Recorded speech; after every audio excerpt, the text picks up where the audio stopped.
Hello everyone. In this class, we are going to continue the same chapter, that is Principle of Inheritance and Variation. ಈ ಕ್ಲಾಸಲ್ಲಿ ನಾವೇನು ಕಲಿಯೋಣ ಅಂದರೆ ಮೆಂಡಲ್ಲು ಪೀ ಪ್ಲ್ಯಾಂಟನ್ನು ಯಾಕೆ choose ಮಾಡಿದ್ರು ಅಂತ ನೋಡೋಣ. ಅದಕ್ಕೆ ಶಾರ್ಟ್ ಲೈಫ್ ಸೈಕಲ್ ಇದೆ, ಮೆನಿ ಕಾಂಟ್ರಾಸ್ಟಿಂಗ್ ಟ್ರೇಟ್ಸ್ ಇದೆ, ಮತ್ತದು self pollinating and also cross pollinating, ಆಮೇಲೆ ಈಸಿ ಟು ಗ್ರೋ. ಮೆಂಡಲ್ ಏನು ಮಾಡಿದರು, 7 ಕಾಂಟ್ರಾಸ್ಟಿಂಗ್ ಕ್ಯಾರೆಕ್ಟರ್ಸ್ನ ಚೂಸ್ ಮಾಡಿಕೊಂಡ್ರು. ಅವ್ರು ಚೂಸ್ ಮಾಡ್ಕೊಂಡಿರುವಂಥ ಕ್ಯಾರೆಕ್ಟರ್ಸ್ ಯಾವುವು? Seed shape, seed colour, flower colour, pot shape, pot colour, flower position, stem height. ಈಗ seed ಶೇಪಲ್ಲಿ ಡಾಮಿನೆಂಟ್ ಟ್ರೇಟ್ ಯಾವುದು? Round. Recessive trait ಯಾವುದು? ರಿಂಕಲ್ಡ್. ಸೇಮ್ ಇಲ್ಲಿರುವಂಥವೆಲ್ಲ ಡಾಮಿನೆಂಟ್ ಟ್ರೇಟ್ಸ್, ಈ ಸೈಡ್ ಇರುವಂಥವೆಲ್ಲ ರೆಸೆಸಿವ್ ಟ್ರೇಟ್ಸ್. ಈಗ ಈ ಕಾಲಮಲ್ಲಿ ಏನಿದೆ ಅಲ್ಲ, ಇವೇನು ಅಂತ ಅಂದರೆ, ಈಗ ಸೀಡ್ ಶೇಪ್ ಅದಕ್ಕೆ ಆ ಕ್ಯಾರೆಕ್ಟರ್ನ ರೆಪ್ರೆಸೆಂಟ್ ಮಾಡುವಂಥ ಜೀನ್ ಎಲ್ಲಿದೆ ಅಂತ ಅಂದರೆ ಕ್ರೋಮೋಸೋಮ್ ನಂಬರ್ 7 ಮೇಲೆ. Same seed colour chromosome number 1, flower colour chromosome number 1, pot shape chromosome number 4, pot colour chromosome number 5, flower position chromosome number 4, stem height chromosome number 4. SBE1 ಅನ್ನೋ ಒಂದು gene ಇರುತ್ತೆ. ಅದು ಎದಕ್ಕೆ ರೆಸ್ಪಾನ್ಸಿಬಲ್ ಅಂತಂದರೆ synthesis of the enzyme SBE, which stands for starch branching enzyme. ಇದು ಎದಕ್ಕೆ ಅವಶ್ಯಕತೆ ಇದೆ ಅಂತಂದರೆ it is essential for production of round seed. If SBE1 gene ಏನಾದರೂ ಮ್ಯುಟೇಷನ್ ಆದರೆ ಇಲ್ಲೇನಾಗುತ್ತೆ, ಪ್ರಾಪರಾಗಿ ಅದು ಎನ್ಝೈಮ್ನ ಪ್ರೊಡಕ್ಷನ್ ಮಾಡೋಕ್ಕಾಗಲ್ಲ. ಸೊ ಇಫ್ ಎನ್ಝೈಮ್ ಪ್ರೊಡಕ್ಷನ್ ಆಗಿಲ್ಲ ಅಂತಂದರೆ ರೌಂಡ್ ಸೀಡ್ ಏನಾಗಲ್ಲ, ಫಾರ್ಮೇಷನ್ ಆಗಂಗಿಲ್ಲ. ಅವಾಗ ಯಾವ ಥರ ಸೀಡ್ ಫಾರ್ಮೇಷನ್ ಆಗ್ತವೆ ಅಂತಂದರೆ ರಿಂಕಲ್ಡ್ ಸೀಡ್. ಈಗ ನಾವೇನು ಮಾಡೋಣ ಅಂತಂದರೆ ಕೆಲವೊಂದಿಷ್ಟು ಟರ್ಮಿನಾಲಜೀಸ್ನ ನೋಡೋಣ. First gene. ಜೀನ್ ಏನಪ್ಪ ಅಂತಂದರೆ unit of heredity. Alleles. Alleles ಏನಂತಂದರೆ variant forms of a specific gene. ಈಗ ಜೀನ್ಗೆ ನಾವು ಫಾರ್ ಎಕ್ಸಾಂಪಲ್ ಟಾಲ್, ಅದಕ್ಕೆ ಜೀನ್ ನಾವು TT ಅಂತ ರೆಪ್ರೆಸೆಂಟ್ ಮಾಡಿದರೆ ಈ ಜೀನಲ್ಲಿ 2 ಅಲೀಲ್ಸ್ ಇದೆ. Next locus. ಲೋಕಸ್ ಅಂತ ಅಂದರೆ it is a position occupied by a gene on chromosome. Position, ಅದಕ್ಕೆ ನಾವೇನಂತೀವಿ? ಲೋಕಸ್ ಅಂತ ಅಂತೀವಿ. Phenotype, it is external feature ಅಥವಾ ನಮ್ಮ ಕಣ್ಣಿಗೆ ಕಾಣುವಂಥ visible characters. Next genotype. Genotype ಅಂತಂದರೆ ಜೆನೆಟಿಕ್ ಮೇಕಪ್ ಅಂಥ ಕ್ಯಾರೆಕ್ಟರ್ಸ್. ಈಗ ಫಾರ್ ಎಕ್ಸಾಂಪಲ್ ನಾವು ಟಿ ಅಂತ ತೊಗೊತೀವಿ. ಇದಕ್ಕೆ ನಾವು ಫಿನೋಟೈಪ್ ಯಾವ ಥರ ಕಾಣುತ್ತೆ ಅಂತ ಹೇಳ್ತೀವಿ? ಟಾಲ್ ಅಂತ ಹೇಳ್ತೀವಿ. ಬಟ್ ಅದರದ್ದು ಜೀನೋಟೈಪ್ ಅಂತ ಕೇಳಿದಾಗ ಇದಕ್ಕೆ ನಾವೇನಂತ ಅಂತೀವಿ? ಹೆಟರೋಝೈಗಸ್ ಕಂಡೀಷನ್ ಅಂತ ಅಂತೀವಿ. Next dominant. ಡಾಮಿನೆಂಟ್ ಅಂತ ಅಂದರೆ ಇದಕ್ಕೂ ಸೇಮ್ ಎಕ್ಸಾಂಪಲ್ ತೊಗೊಳ್ಳೋಣ. T ಮತ್ತು T, ಸ್ಮಾಲ್ t. ಈಗ ಇವೆರಡು ಇದ್ದಾಗ ಡಾಮಿನೆಂಟ್ ಯಾವುದಿರುತ್ತೋ ಅದು ಏನಾಗುತ್ತೆ? ಎಕ್ಸ್ಪ್ರೆಸ್ ಆಗುತ್ತೆ. ನೆಕ್ಸ್ಟ್ ಯಾವುದು ರಿಸೆಸಿವ್ ಇರುತ್ತಲ್ಲ ಅದು ಮಾಸ್ಕ್ ಆಗುತ್ತೆ. Same for recessive. Next homozygous condition. Homozygous ಅಂತ ಅಂದಾಗ ಇಲ್ಲೇನಾಗಿರುತ್ತೆ ಅಂತಂದರೆ 2 ಅಲೀಲ್ಸ್ ಏನಾಗುತ್ತೆ, ಇನ್ನು ಜೀನ್ ಸೇಮ್ ಆಗಿರುತ್ತೆ. ನೆಕ್ಸ್ಟ್ ಹೆಟರೋಝೈಗಸ್ ಕಂಡೀಷನ್ ಅಂತ ಅಂದರೆ ಕ್ಯಾರೆಕ್ಟರ್ ಏನಾಗುತ್ತೆ, controlled by 2 different alleles like this. Next incomplete dominance. ಈಗೇನಾಗುತ್ತೆ, ಯಾವಾಗ 2 ಡಿಫ್ರೆಂಟ್ ಅಲೀಲ್ಸ್, ಇದೇ ಥರನೇ ಯಾವುದಾದ್ರೂ 2 different alleles, for example A and B. ಈಗ ಈ ಅಲೀಲ್ಸ್ ಏನಾಗುತ್ತೆ, ಒಟ್ಟಿಗೆ ಇದ್ದಾಗ ಇಲ್ಲೇನಾಯ್ತಲ್ಲ, ಈ ಕಂಡೀಷನ್ ಇಲ್ಲಿ ಅಪ್ಲೈ ಆಗಲ್ಲ. ಇದು ನೈದರ್ A ನಾರ್ B ಆರ್ ಎಕ್ಸ್ಪ್ರೆಸ್ಡ್. ಇವೆರಡು ಒಟ್ಟಿಗೆ ಬಂದಾಗ ಏನಾಗುತ್ತೆ, ಬ್ಲೆಂಡ್ ಆಗಿ ಇಂಟರ್ಮೀಡಿಯೇಟ್ ಕ್ಯಾರೆಕ್ಟರ್ನ ಏನು ಮಾಡುತ್ತೆ, ಪ್ರೊಡಕ್ಷನ್ ಮಾಡುತ್ತೆ. ಸೊ ಅದಕ್ಕೇನಂತೀವಿ? ಇನ್ಕಂಪ್ಲೀಟ್ ಡಾಮಿನೆನ್ಸ್ ಅಂತ ಅಂತೀವಿ. ನೆಕ್ಸ್ಟ್ ಟೆಸ್ಟ್ ಕ್ರಾಸ್ ಅಂತ ಬರುತ್ತೆ. ಈ ಟೆಸ್ಟ್ ಕ್ರಾಸ್ ಅಂದರೆ ಏನು? F1 generation.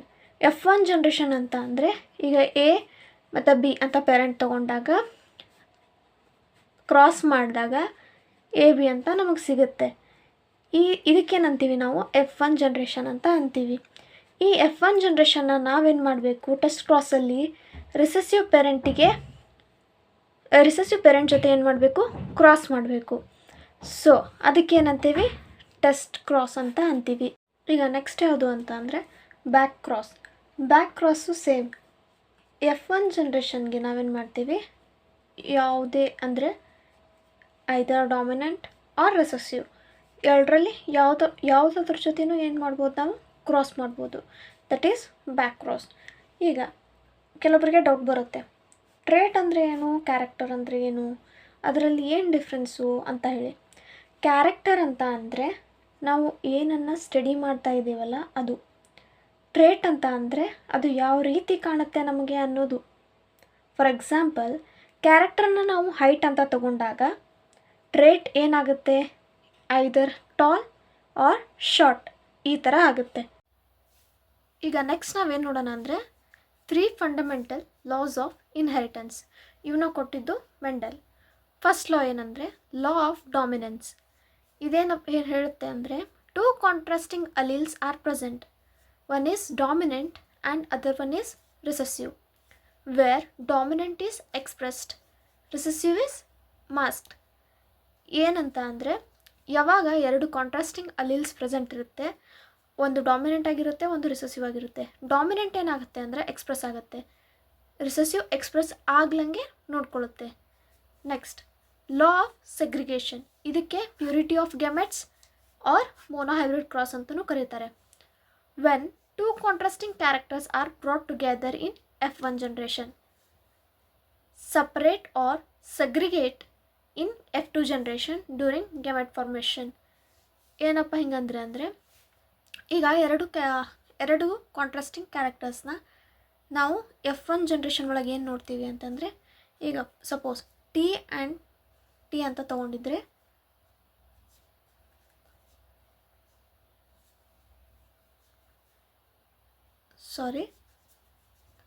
F1 ಜನ್ರೇಷನ್ ಒಳಗೆ ಈ ಥರ ಬಂದಿದ್ದರೆ, ಅಂದರೆ 2 ಕಾಂಟ್ರಾಸ್ಟಿಂಗ್ ಕ್ಯಾರೆಕ್ಟರ್ಸ್ ಏನಾಗಿದ್ದಾವೆ F1 ಜನ್ರೇಷನಲ್ಲಿ ಟುಗೆದರ್ ಬಂದಿದ್ದಾವೆ. ಇವು ಏನಾಗುತ್ತೆ ಅಂತಂದರೆ F2 ಜನ್ರೇಷನ್ ಆಗಬೇಕು ಅಂದರೆ ಸಪ್ರೇಟ್ ಆಗಿ ಗ್ಯಾಮೆಟ್ ಫಾರ್ಮೇಷನ್ ಮಾಡಬೇಕು. ಅವಾಗ ನಾವು ಯಾವ ಥರ ತೊಗೊತೀವಿ, T crossed with this. Gamete ಫಾರ್ಮೇಷನಲ್ಲಿ ಏನಾಗುತ್ತೆ, ಕ್ಯಾಪಿಟಲ್ ಟಿ ಸಪ್ರೇಟ್ ಆಗುತ್ತೆ, ಸ್ಮಾಲ್ ಟಿ ಸಪ್ರೇಟ್ ಆಗುತ್ತೆ. ಈ ಥರ ಸಪ್ರೇಟ್ ಏನಾಗುತ್ತೆ ಅಲ್ಲ, ಅದಕ್ಕೆ ಏನಂತೀವಿ ನಾವು ಸಪ್ರೇಟ್ ಆರ್ ಸೆಗ್ರಿಗೇಟ್. ಆಮೇಲೆ ಏನಾಗುತ್ತೆ, ದೆ ರಿಯುನೈಟ್ ಡ್ಯೂರಿಂಗ್ ಫರ್ಟಿಲೈಸೇಷನ್. ಇದರ ಫಿನೋಟೈಪಿಕ್ ರೇಷೋ ಏನು, 3:1. That is tall, 1 is dwarf. Next genotypic ratio ಅಂತ ಬರುತ್ತೆ. ನಾವೇನಂತ ನೋಡಿದ್ವಿ ಮುಂಚೆ, ಫಿನೋಟೈಪಿಕ್ ಅಂದರೆ ಎಕ್ಸ್ಟರ್ನಲ್ ಅಪಿಯರೆನ್ಸ್, ಜಿನೋಟೈಪಿಕ್ ಅಂದರೆ ಜೆನೆಟಿಕ್ ಲೆವೆಲ್. 1:2:1.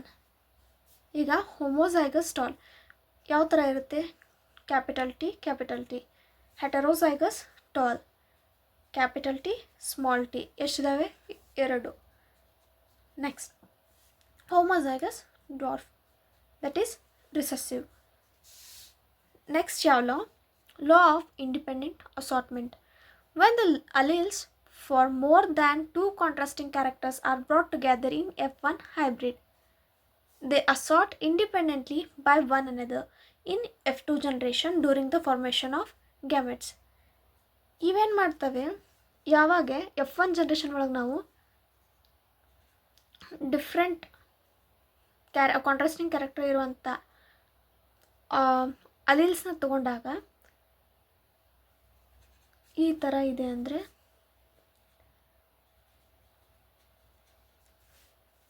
ಇದೇನಾಗುತ್ತೆ, ಎ ಬಿ ಜೊತೆನೂ ಪೇರ್ ಆಗ್ಬೋದು, ಎ ಸ್ಮಾಲ್ ಎ ಜೊತೆನೂ ಪೇರ್ ಆಗ್ಬೋದು, ಕ್ಯಾಪಿಟಲ್ ಬಿ ಸ್ಮಾಲ್ ಎ ಜೊತೆನೂ ಪೇರ್ ಆಗ್ಬೋದು,